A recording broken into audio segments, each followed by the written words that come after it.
Shalom, this week's Sedra Beshalach. Jews simultaneously maintain God as unknowable by human beings because of the human intellect's limitations, and that human beings are charged with learning as much as possible about God and God's actions so they can have a relationship with God built on understanding. How can there be an obligation that is impossible to achieve?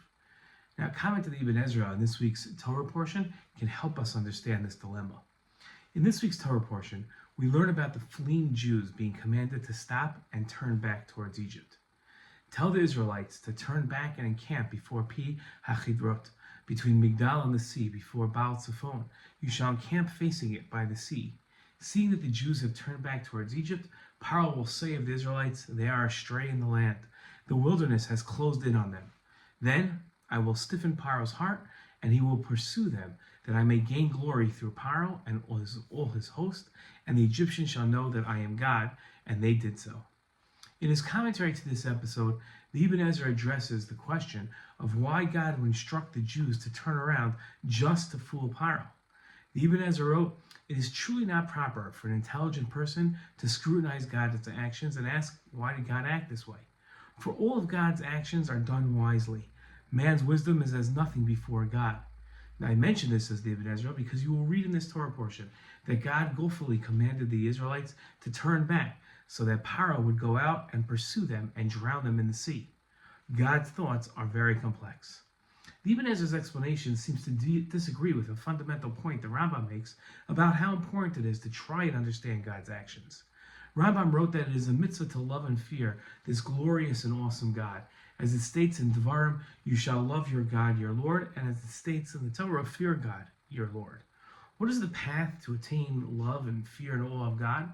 When a person contemplates God's wondrous and great deeds and creations and appreciates his infinite wisdom that surpasses comparison, he will immediately love, praise, and glorify God, yearning with tremendous desire to know God's great name. As David HaMelech said, my soul thirsts for the Lord, for the living God.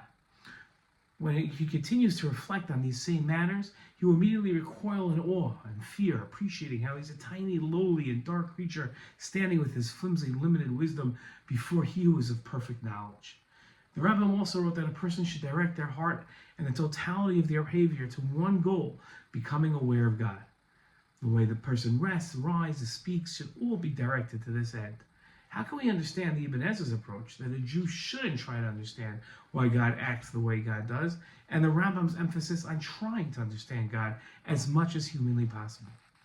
The Ibn Ezra and Rambam aren't disagreeing, but are addressing two different sides of the same coin. Rambam instructs the Jews to study and understand as much as they can about God. This will help them understand what, when, where, how, and to whom God acts. The Ibn Ezra agrees that can all be understood, but many times understanding why God acts the way God does will be too challenging for a human with limited intellect to understand. The Rambam wouldn't disagree with that point and would agree that we should understand as much as we can, but most of the why questions we have about God will not have answers that we can understand. An amazing, powerful lesson from this week's Torah portion. Shabbat Shalom.